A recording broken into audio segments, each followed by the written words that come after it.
Hi all, అందరు ఎలా ఉన్నారు? ఇప్పుడు నేనేం చేస్తున్నాను చూడండి. మీగడ నుంచి వెన్న తీసి ఆ వెన్నని నెయ్యి చేస్తున్నాను. చూసారా?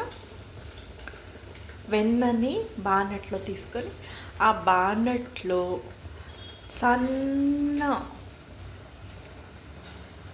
సన్న మంట పైన, అసలు ఉందా లేదా అన్నట్టు ఉంటుంది మంట, దానిపైన బాణలు పెట్టి దాంట్లో వెన్న వేసాను. చూడండి ఎంత బాగుందా.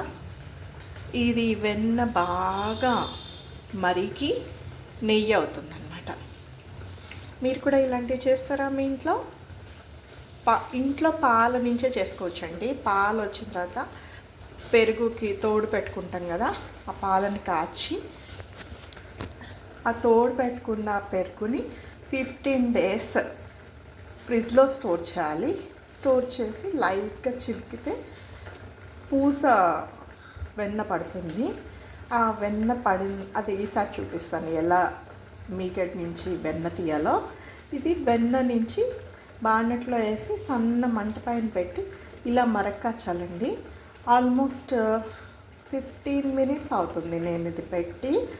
ఇంకా అవుతూ ఉంది. కొంచెం టైం తీసుకుంటుంది, 15 to 20 minutes తీసుకొని కింద లేయర్ గసి అంటాం మేము, ఆ గసి ఫామ్ అయిపోయి పైన నెయ్యి తేలుతుంది. Okay, see you all.